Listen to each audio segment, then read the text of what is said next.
Querida igreja, quero pedir para que vocês abram a Bíblia no livro de Filipenses, capítulo 4.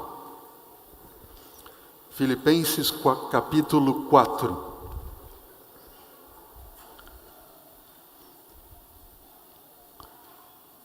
E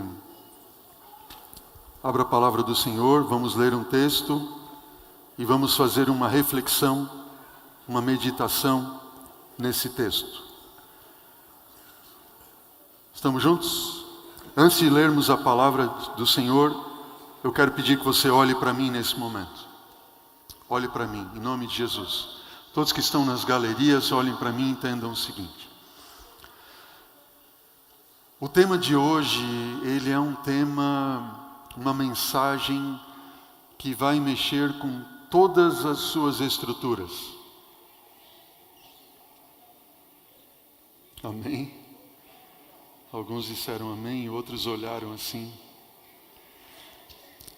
E eu vou dizer para vocês que talvez essa seja uma das mais difíceis mensagens de pregar. Não difícil no sentido teológico, absolutamente. Mas difícil no sentido de que esse tipo de coisa acontece. Estão percebendo? Esse tema, ele é tão importante para a nossa vida que talvez você não tenha noção de quão profundo é nós buscarmos entender o que nós vamos estudar hoje e juntos clamarmos de Deus forças para viver de acordo com aquilo que o Senhor tem para nós hoje. E eu quero pedir para você, querido irmão, irmã, meu amigo, minha amiga, por favor, esteja orando por mim, para que Deus me dê sabedoria de apresentar esse tema. E, sobretudo, eu queria que você entendesse o seguinte, por Jesus, que aquilo que eu vou apresentar a vocês não é o que eu acho, não é o que eu penso,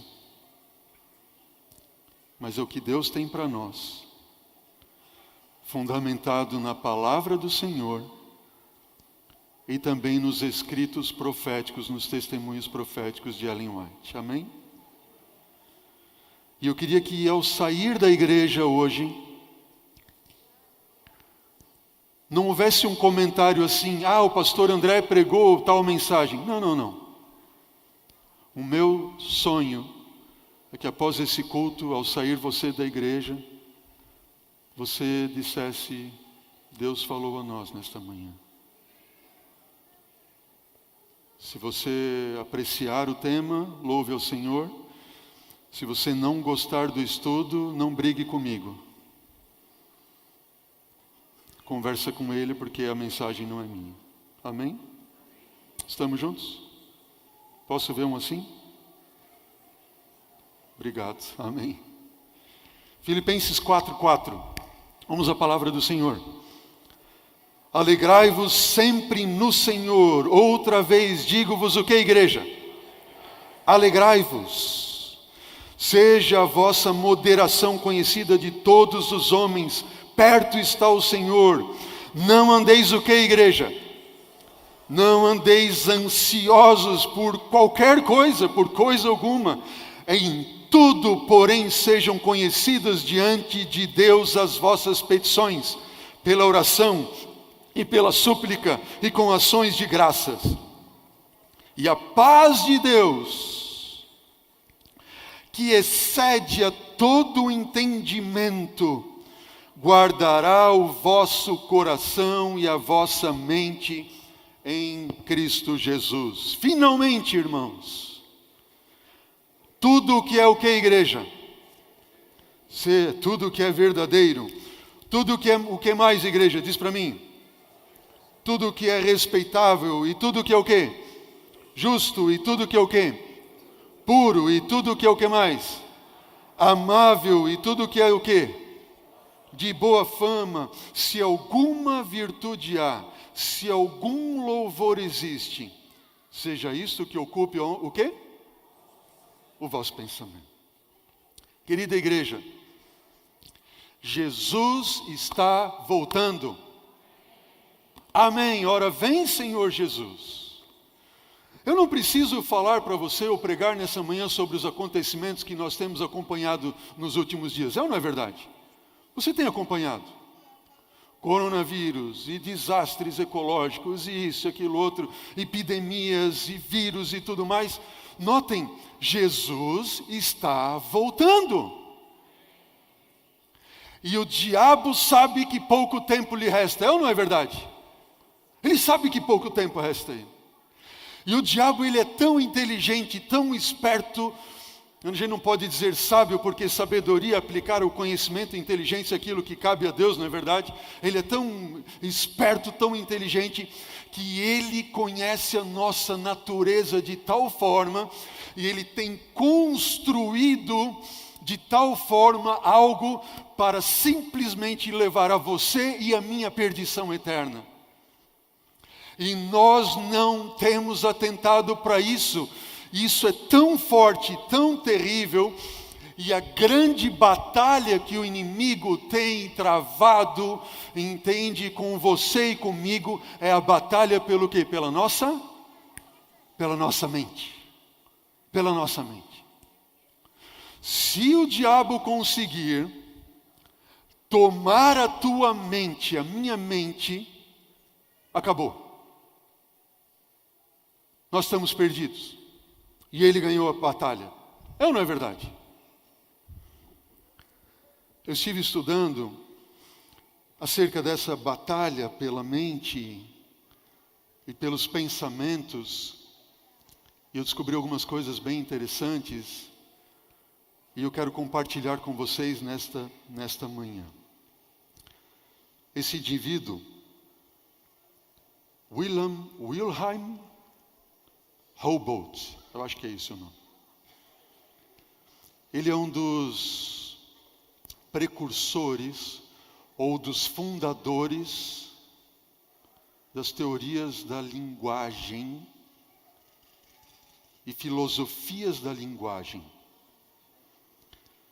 Esse indivíduo, ele diz assim, eu só tenho acesso ao teu pensamento através do quê? Da tua linguagem. Aquilo que nós falamos revela aquilo que nós o quê? Pensamos. Ele diz assim, a linguagem é a expressão do pensamento. Por que isso é tão importante? Estudiosos da linguagem, de linguística, eles analisam escritos antigos dos povos e civilizações, para através desses escritos analisar a linguagem dos povos, entender a forma como eles pensavam e como eram as civilizações no passado. Gilkey, um teólogo que também tem estudado princípios da linguagem, a formação do pensamento, ele diz assim, a linguagem não é um mero comunicador do pensamento. Ela é o quê?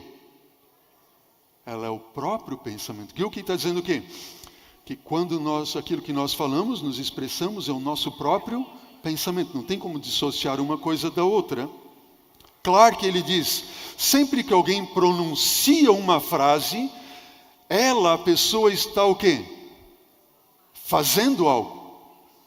Ele agora começa a se aprofundar um pouco mais e dizer o quê? Quando nós falamos, nós não estamos somente falando, nós estamos fazendo. Porque a nossa linguagem expressa os nossos pensamentos e também se concretizam em ações. E claro que ele dá um exemplo, ele diz assim, dizer para alguém eu te amo não era meramente transmitir uma informação, mas que você está o quê? Você está fazendo algo. Faz sentido ou não? Você está fazendo algo. A fala, mais do que uma informação, ela é um ato. Você não está dizendo somente alguma coisa. Você está o quê? fazendo aquilo que você então tem dito. E esses princípios que nós vimos da linguística, da linguagem, princípios de linguagem, eles têm um fundamento bíblico, muito embora alguns deles não tenham essa crença. Mas Provérbios, como você pode ver, 23, versículo 7, diz o quê? Assim como você pensa na sua alma, assim você é.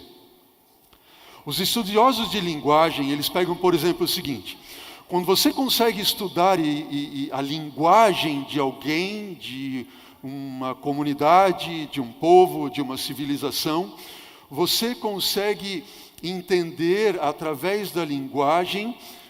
Ela expressa a linguagem, o que? Os pensamentos, certo? Vamos acompanhando a lógica comigo. A linguagem expressa os pensamentos, e os pensamentos, quando formulados, ou eles são formulados, através de quê? De histórias. E nós podemos ler esse quadro ao contrário. Na verdade, os estudiosos de linguagem, eles partiram deste princípio e eles entenderam o quê? Que as histórias, isso aqui é o mais importante de você entender hoje, tá bem? Eles entenderam o quê? Que as histórias, elas formulam os pensamentos, que por sua vez expressam o quê? A nossa linguagem. Deu para entender? Vamos repetir a ideia? As histórias formulam pensamentos que, por sua vez, são expressos através da linguagem. O que isso significa?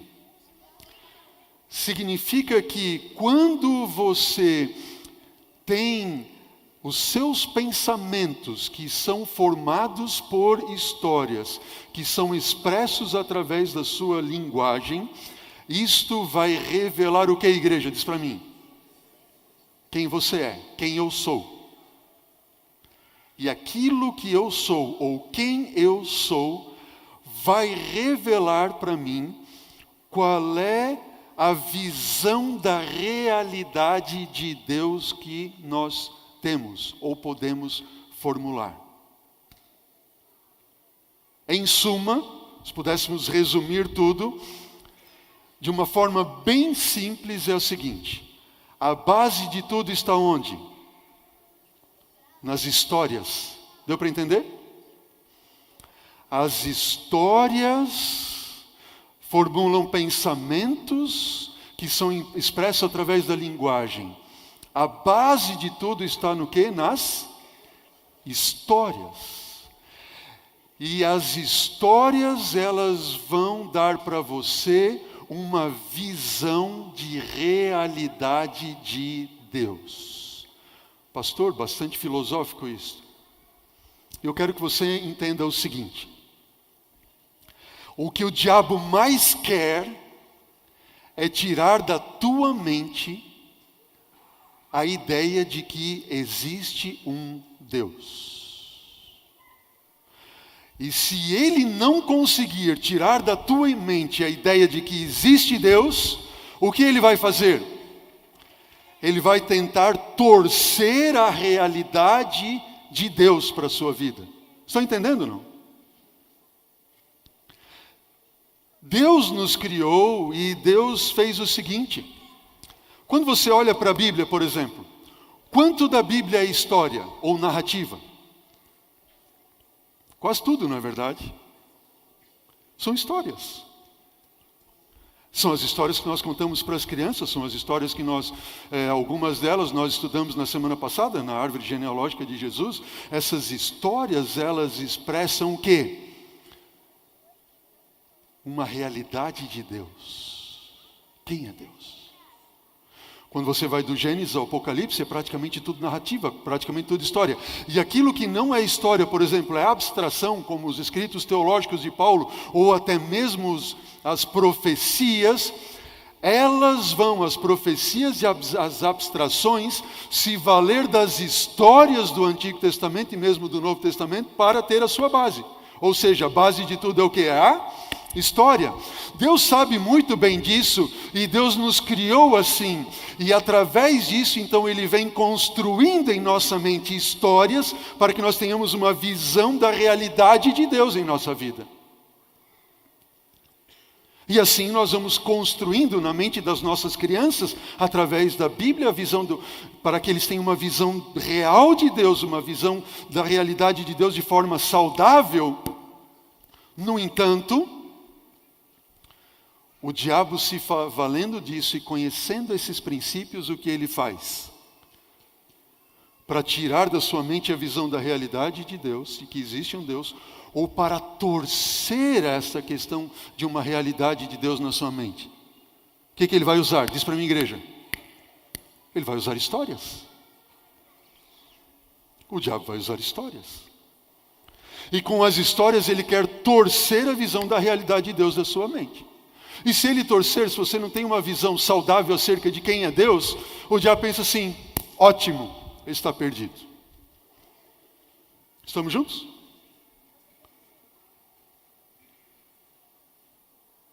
Aí você começa a pensar assim,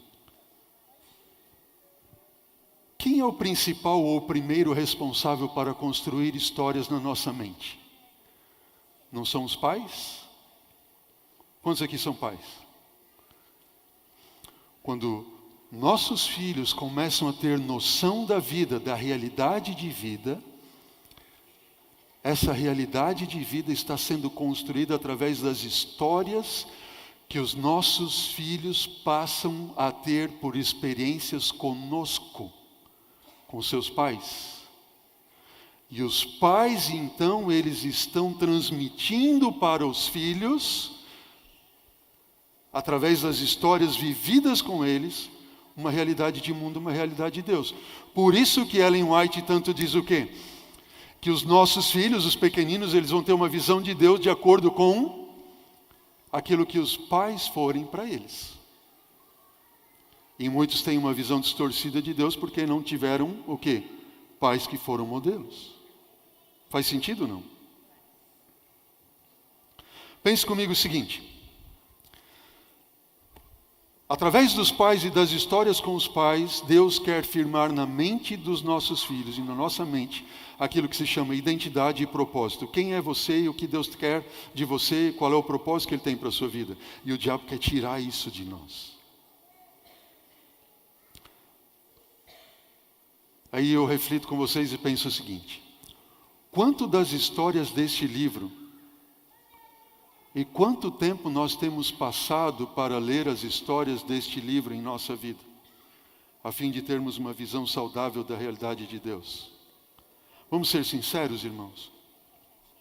A gente tem dificuldades de ler a Bíblia, é ou não é verdade? É ou não é verdade? A gente tem dificuldade de ler a Bíblia. E quem é o maior interessado que você não leia a Bíblia? Por quê? Porque ele sabe que estas histórias vão dar para você uma visão saudável de Deus. Se você tiver uma visão saudável de Deus, Ele não tem como derrubar e tomar a sua vida e levar você ao fracasso e à perdição eterna. E o que o diabo vai fazer para que você não tenha uma visão saudável de Deus? Para que você não leia a Bíblia? Olha o que diz agora esses textos do Espírito de Profecia. Todos eles dizem assim: vi que jovens e adultos negligenciam a Bíblia e não fazem da Bíblia, deste livro, o seu estudo e regra de vida como devem. Os jovens, eles são especialmente culpados desta negligência. A maioria deles está preparada e dispõe de todo o tempo para fazer o que? Diz para a minha igreja. Para ler qualquer outro livro. Qual deveria ser a nossa regra de vida e de fé? A Bíblia. Só que daí o diabo vem, ele diz assim: Bom, se são as histórias que vão formular os teus pensamentos e vai revelar aquilo que você é ou irá se tornar, dando a ti uma visão de realidade de Deus, saudável ou não saudável, até mesmo tirar, o diabo ele vai usar histórias para te destruir. E aí ele cria livros de histórias.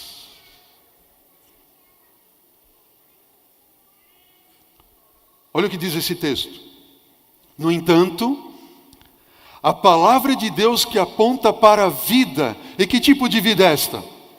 Vida eterna, ela não é esquadrinhada e estudada diariamente. Histórias de que tipo? Histórias ociosas têm sido lidas atentamente, enquanto a Bíblia tem sido o quê? A Bíblia tem sido desprezada.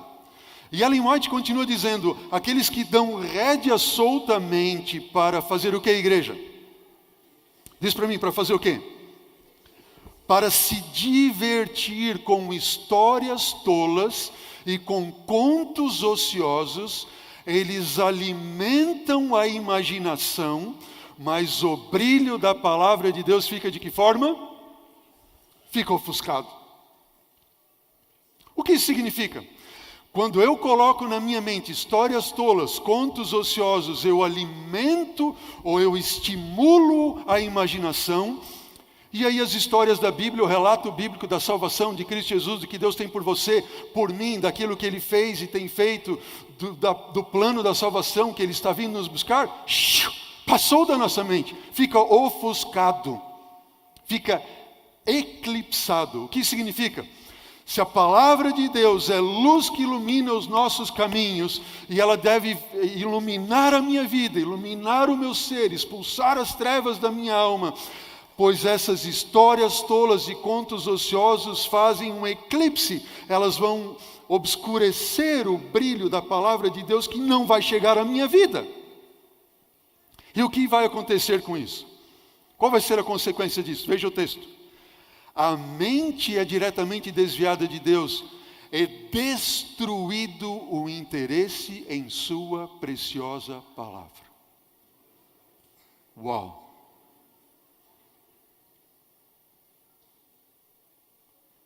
Por que é que nós não temos vontade mais de ler a Bíblia, então? Segundo os estudos científicos de linguista, da Bíblia e do Espírito de profecia, por que nós não temos mais interesse em ler a Bíblia? Que nós colocamos essas histórias tolas e contos ociosos em nossa mente. A palavra de Deus fica o quê? Eclipsada diante de nós. E isso faz com que seja destruído qualquer interesse pela palavra de Deus. Os leitores de que, igreja? Ficção.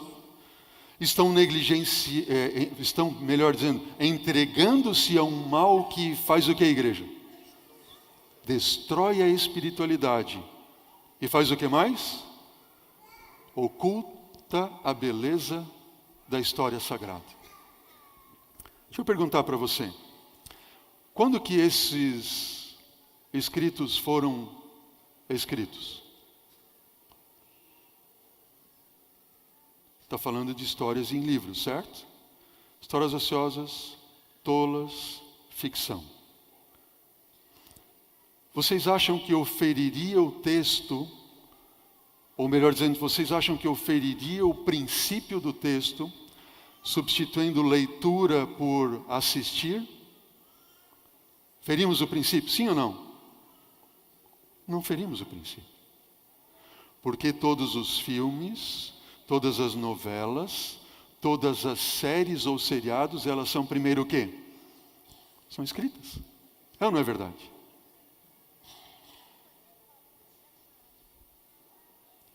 E algumas vezes a gente vem na quarta-feira na igreja, pastor, ore pela minha espiritualidade. Irmãos, orem pela minha espiritualidade. Talvez nós devêssemos mudar esse pedido e dizer assim, por favor, ore para eu sair diferente da televisão.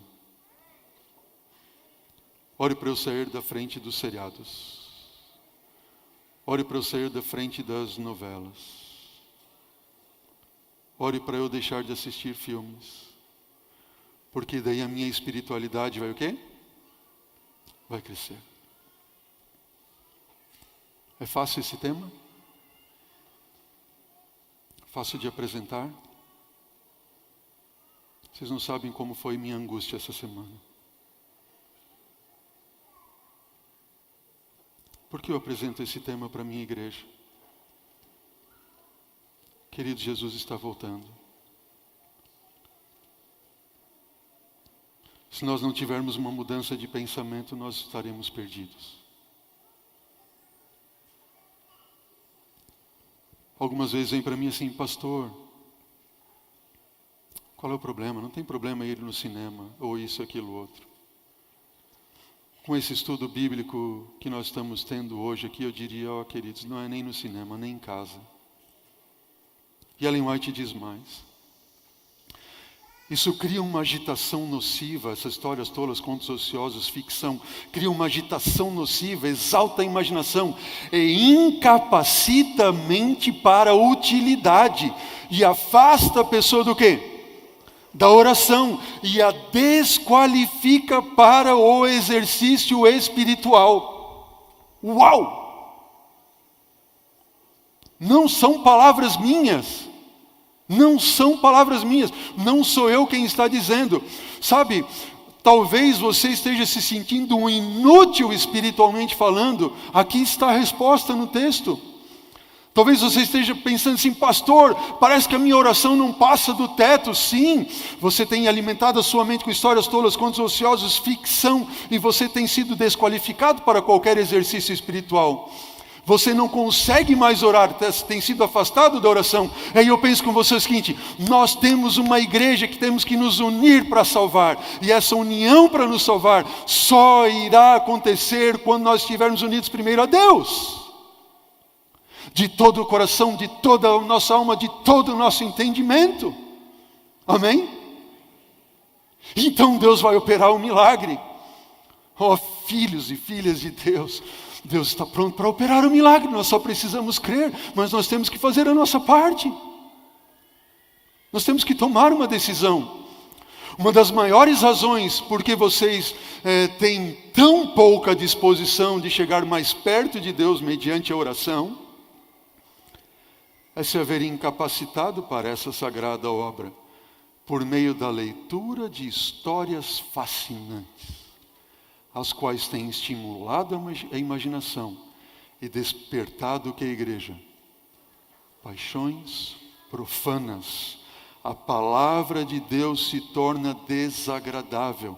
A hora de oração é esquecida. E a menos, porém, que se quebre o quê? O que é um encanto?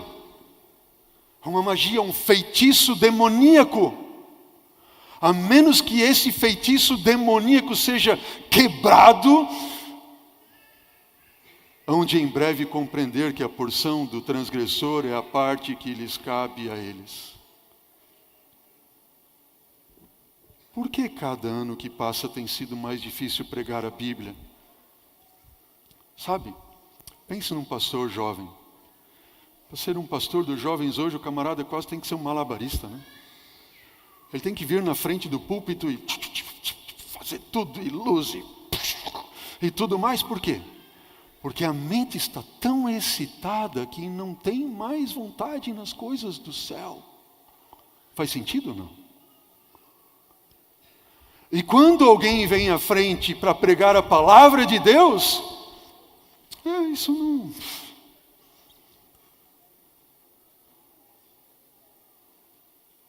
Esse encanto tem que ser quebrado.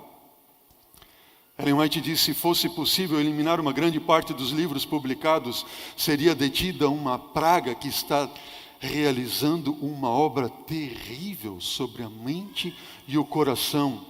Romances, contos banais e excitantes, e até mesmo os livros chamados de quê? Novelas religiosas. Obras nas quais o autor incorpora uma história, ou mesmo uma lição moral. Não, pastor, eu vou assistir isso porque é uma lição moral. Ela é o quê? São o quê essas? São uma desgraça para os leitores ou para aqueles que assistem. Ai, pastor, minha vida está uma desgraça, eu não sei mais o que eu faço, isso, aquilo, outro. Pois você tem alimentado a sua mente com esse tipo de coisa. Não sou eu quem diz, mas o Espírito de Profecia diz. Sua vida vai ser uma desgraça. Na maioria dos casos, Satanás está apenas revestido das roupagens angelicais, as mais eficazes para enganar e seduzir. E alguém pode dizer assim, não, pastor, isso não tem nada a ver. Eu sou adventista de berço, eu conheço a Deus há tanto tempo, eu leio, eu conheço o Espírito de Profecia, eu dou estudo bíblico, eu sou pregador, eu isso, eu aquilo outro, nada disso me afeta, eu assisto e eu tenho um filtro dentro de mim, porque eu consigo separar o bom e do ruim. Diz, bom, se é esse o teu pensamento, olha o que diz o Espírito de Profecia, não eu. O que diz o texto? Diz para mim, igreja. Ninguém, vamos ler juntos? Ninguém está tão firme nos princípios corretos. Ninguém está tão protegido da tentação que esteja seguro lendo essas histórias. Quantos podem estar seguros? Ninguém. Ninguém.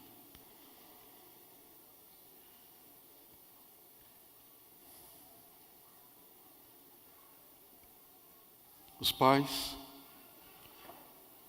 deveriam queimar os contos ociosos diários, as novelas tão logo cheguem às suas casas. Isto seria para os seus filhos o quê? Uma bênção. Deixa eu fazer uma pergunta para vocês. Alguém de vocês, que é um cristão, devoto a Deus, alguém de vocês que é um servo de Deus, serva de Deus, conhecedor da palavra do Senhor, aceitaria o seguinte convite?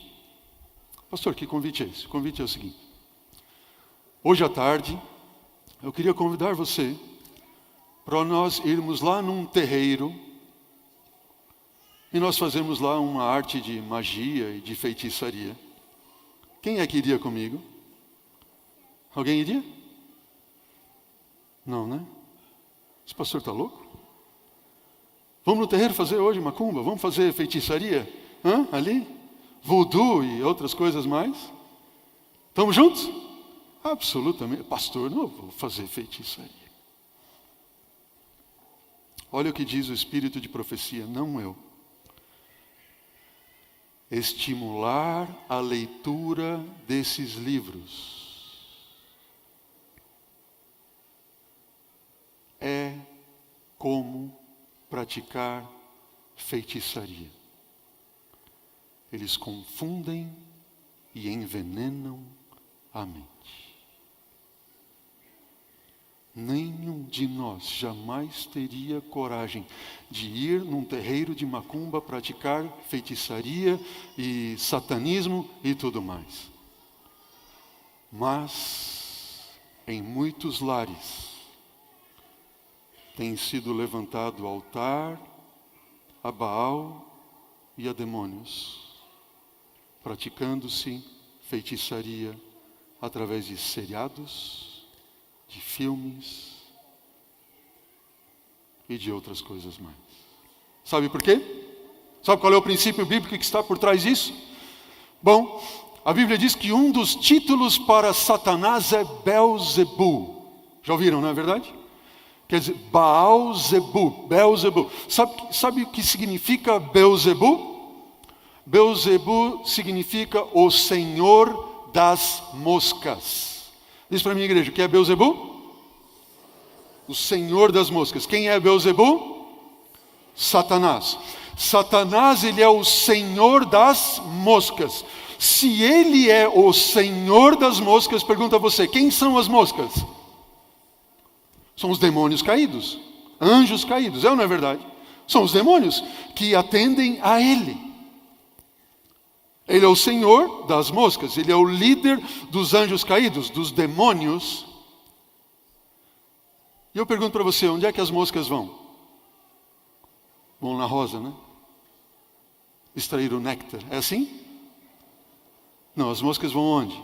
Vão aonde? É lá onde você pensou mesmo. Elas vão no lixo. Elas vão no esgoto. É ou não é verdade? E toda vez que você liga o seu televisor, ou o seu computador, ou o seu tablet, ou mesmo o celular, não importa a tela, se é de 5, 7 polegadas, se é de 20 polegadas, 30, 50, não importa o tamanho da tela. Intenta-se aqui a entender que qualquer uma dessas telas, elas estão jogando para dentro da sua casa e para dentro da sua mente o quê? Esgoto, lixo. E quem é que você está atraindo a esse esgoto e a esse lixo? Vamos assistir um filme legal? Vamos lá, aí a gente convida quem? As moscas para fazer companhia com a gente.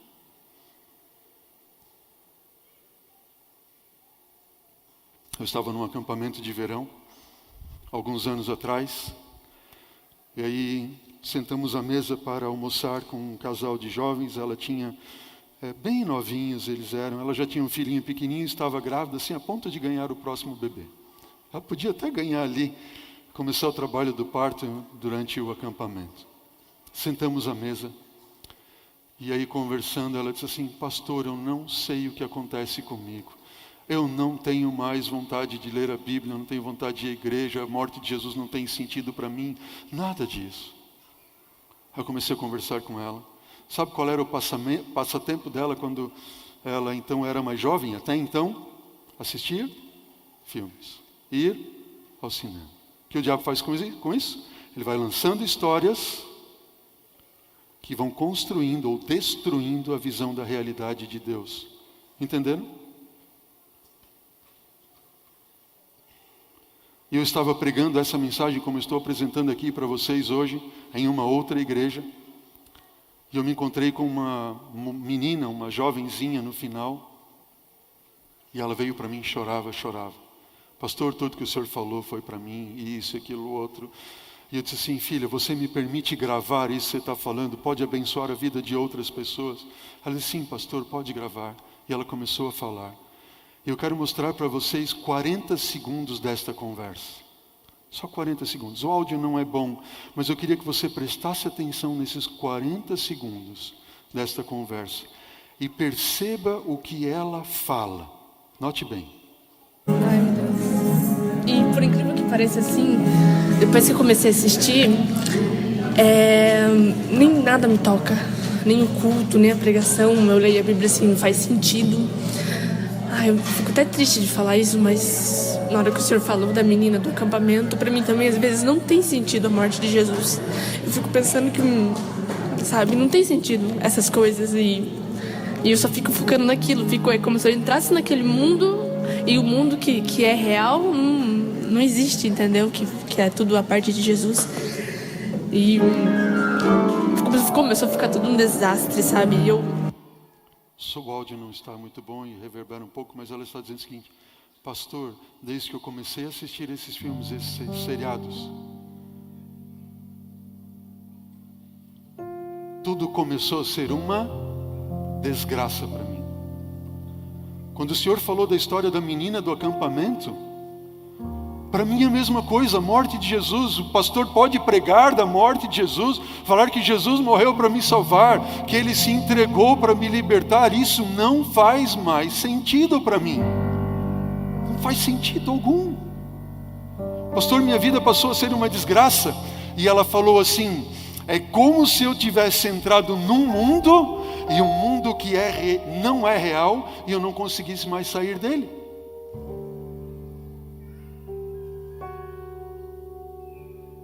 Eu entrei num mundo que não é real. O que o diabo quer fazer para nos destruir, irmãos? É tomar conta da nossa mente. E eu olho para a minha igreja, um ano está começando,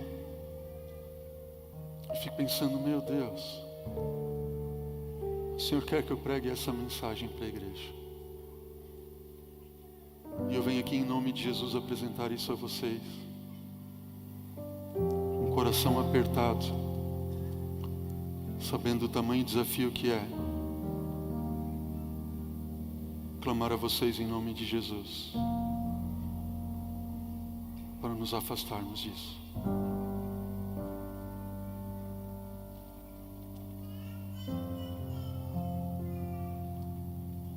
Essa menina, ela perguntou para mim assim: pastor, tem salvação para mim? O áudio tem 14 minutos, eu não coloquei tudo. Mas nesse áudio, ela fala assim, em algum momento: pastor, em uma das noites, ela estava assistindo um seriado, ela foi para a cama dormir, e o inimigo, o demônio, se manifestou no quarto dela. E ela clamava a Deus, e até que ela conta como se fosse unhas assim, passando desde a minha nuca até embaixo na minha dorsal e na minha lombar. E ela orava e dizia: Senhor, tira de mim isso. Pastor, tem salvação para mim, o que eu faço? Eu disse para ela: filha, tem salvação para todo aquele que crê em Jesus, amém? Tem uma forma de você ser liberta. E esta forma de você ser liberta é fazer um jejum. Fazer um jejum. E eu descobri isso, sabe o que é? Minha esposa esteve adoentada com uma doença autoimune que descobriu há cerca de 6 anos atrás. E essa doença autoimune que não tem cura, aqueles que sofrem de algum tipo de doença autoimune sabem que não há cura. Ela foi para a nossa clínica lá em São Roque. E o médico lá ao examinar disse assim: olha, para começar você a ter resultado, a Alessandra sabe isso muito bem, você precisa fazer o quê? Uma desintoxicação. Porque quando você desintoxica, então o seu organismo começa a reagir e a se reconstruir. Entenderam bem? E o princípio para nossa mente e nossos pensamentos é o mesmo. Para nós vencermos, nós temos que fazer o quê? Uma desintoxicação mental. Os pensamentos errados. E assim como é no físico, no mental, você tem que fazer um jejum. E eu queria desafiar você a fazer um jejum de 40 dias, 6 semanas. Não é para ficar sem comer, não, absolutamente. Comer sim aquilo que Deus colocou como mais saudável que você possa comer. Mas fazer um jejum de não assistir filmes, não assistir seriados, não assistir novelas, não ir ao cinema, e etc, etc, etc. Porque você vai então fazendo essa desintoxicação, vai estar sendo purificada a sua mente. E a Bíblia então começar a ter valor para você de novo. Ela vai brilhar para você de novo. E eu fiz esse desafio em uma igreja, uma grande igreja, 1.500 membros. Quando eu estava pregando, fazendo uma semana de oração, e uma jovem veio para mim no final e disse: pastor, eu vou fazer, eu preciso disso. Eu disse assim: filha, faz o seguinte, você vai me mandar uma mensagenzinha todos os dias, combinado? Eu quero saber como é que você está reagindo a isto. E eu copiei esta mensagem, eu quero compartilhar com vocês, está aqui na tela. Acompanhem comigo. Ela diz assim: pastor, boa noite. Não faz nenhuma semana que eu aceitei o desafio e tenho a sensação de que já se passaram meses. Já estamos no Natal. Eu tinha feito a semana de oração, era em setembro. E ela é muito expansiva, bastante brincalhona. Ela diz assim: pastor, eu tenho sonhado com os filmes que assistia no Netflix. Às vezes, quando eu estou lendo o Espírito de Profecia, tenho que ler um parágrafo 2 vezes, porque me dá algum devaneio. E os devaneios são sempre lembranças de filmes que eu vi. Está muito difícil. Aí outro dia ela me escreveu: tranquilo, pastor, continuo na luta aqui. Todos os meus devaneios e fraquezas possíveis estão sendo mostrados a mim. Eu andei a vida toda de que forma? Diz para a minha igreja: alienada. Eu estava alienada. Eu não sabia. Eu estava alienada. Eu estou tendo que lidar com a realidade por tempo integral. Lembra o que a menina do áudio falou? Pastor, eu fui a um mundo fora da realidade, eu não conseguia sair dele. Agora eu saí para o mundo. Eu estou tendo que lidar com a realidade em tempo integral. integral. Você olha de judiar, mas agora, depois de quase 2 semanas, está começando a ficar um pouco mais tranquilo. Igreja, olha para mim. Eu fiz esse desafio e um jovem jornalista, um homem de Deus, ele aceitou o desafio numa sexta-feira, quando eu estava pregando no encontro de jovens, e na segunda-feira de manhã ele veio na minha sala, colocou a mão no meu ombro e disse assim: pastor, ora por mim. Pastor, eu não sabia que eu era tão viciado. E enquanto ele falava, o suor escorria pelo seu rosto, e nas costas, quando eu botei a mão ao redor dele para orar, ele estava suando, as costas estavam molhadas. Tamanha era a sensação de abstinência que ele estava tendo. Continue olhando na tela. Eu era viciado e não sabia. Ontem eu concluí 5 semanas, outra mensagem que ela mandou para mim. 5 semanas de desintoxicação. Falta só mais uma, mas já não faz mais diferença, porque eu parei de contar os dias. Essas distrações já não me fazem mais falta. Aliás, me tornei tão produtiva que eu não consigo me imaginar mais sentada tanto tempo na frente do meu note, do meu computador, como eu fazia. Eu estava perdendo a minha vida, e depois que eu desintoxiquei a minha mente e descobri que estava com depressão, eu estou tratando, pastor, fica tranquilo. Pastor, as 2 primeiras semanas foram as mais difíceis, porque eu tinha crise de abstinência, eu sonhava com filmes que já tinha assistido, eu tinha dores de estômago e de cabeça, mas eu persisti. Eu sou responsável pelas redes sociais da minha empresa, terceirizei este serviço para não entrar em aspecto nenhum. Fui bem rigorosa, porque realmente eu queria ter uma experiência com Deus, e Deus foi comigo que muito, amém. O nosso Deus é gentil, Ele é maravilhoso. Foi difícil aceitar que eu tinha jogado uma parte da minha vida fora, foi difícil perceber que eu tinha muita coisa em mim, que eu precisava mudar, que o meu casamento estava com sérios problemas, mas eu fiquei tão alienada por tanto tempo que não via a confusão em que eu tinha me metido. Agora, graças a esse desafio, eu posso reconstruir a minha vida, fazer novos projetos. Ela diz assim: vovó White é fantástica. Ela não lia o Espírito de Profecia. Eu disse assim: filha, sai da frente desse negócio, vai ler o Espírito de Profecia. Ela disse assim: ela é fantástica, tenho amado ler os livros delas, e muito do que leio está servindo para ajudar outras pessoas também. Muita gente me taxou de quê? De radical. E a maioria acha que não precisa ser assim, como eu tenho feito, mas não me importo, porque essa experiência foi um presente para mim. O que você diz? Amém. Uma jovem líder de jovens da igreja dizendo: eu tive essa experiência com Deus, mudou a minha vida por completo.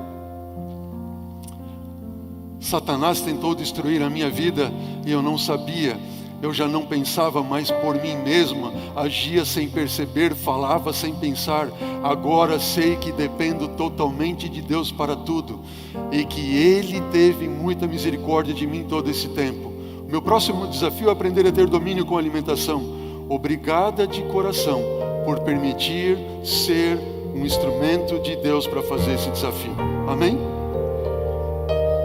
E ela conclui dizendo: Deus abençoe e te proteja sempre dos ataques do inimigo.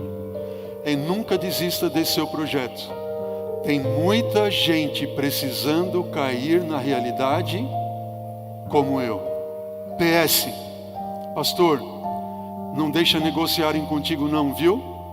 Era para cortar tudo.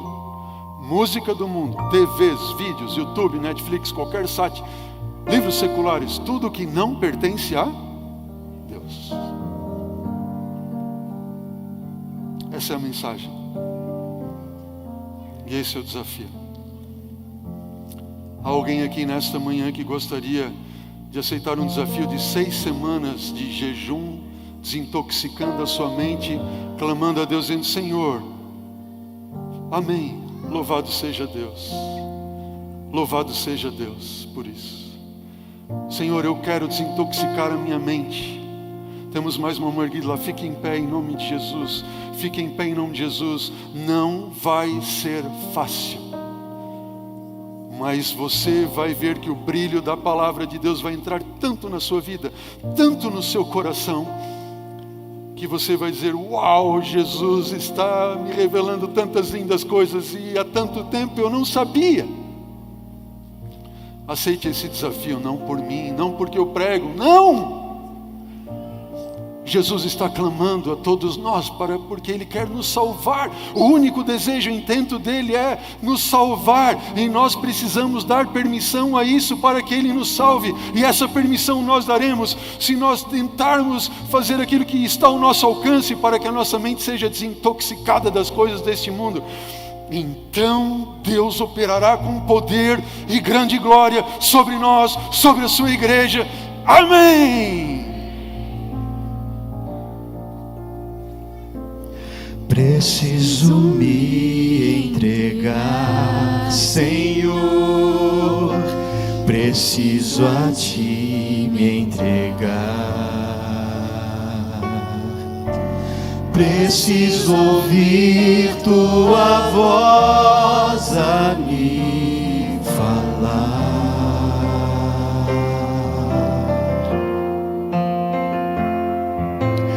Não tenho nada a te oferecer, somente um coração impuro e pecador. Mas aqui estou, me aceita, Senhor.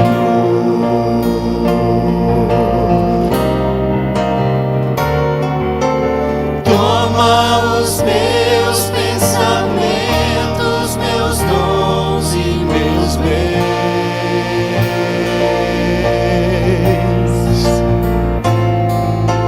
Toma o meu coração e tudo que ele tem.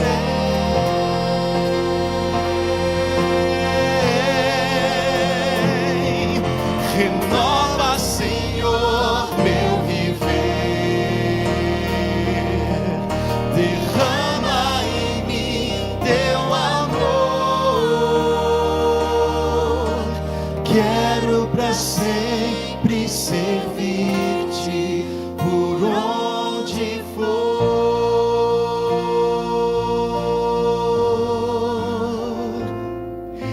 Preciso me entregar, Senhor. Preciso a Ti me entregar. Preciso ouvir Tua voz a me falar.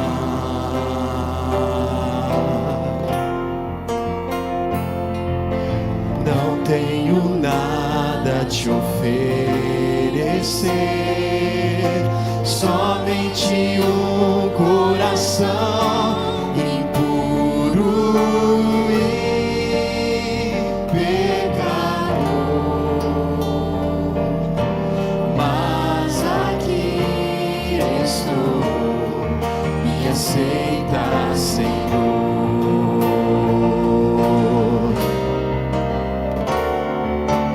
Toma os meus pensamentos, meus dons e meus bens.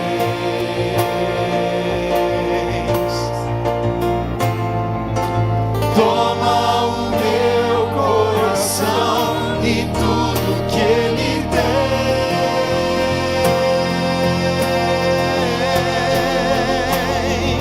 Renova, Senhor, teu viver.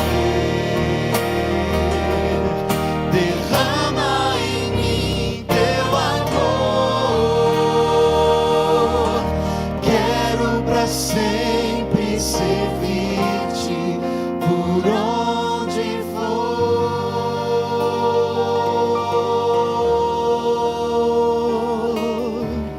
Quero pra sempre servir-te por onde for.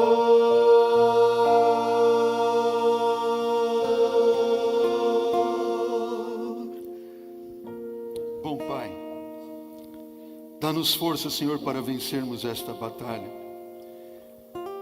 Que a cada dia, Senhor, estejamos mais nos santificando a Ti, a fim de sermos usados por Ti. Salva, Senhor, a minha igreja.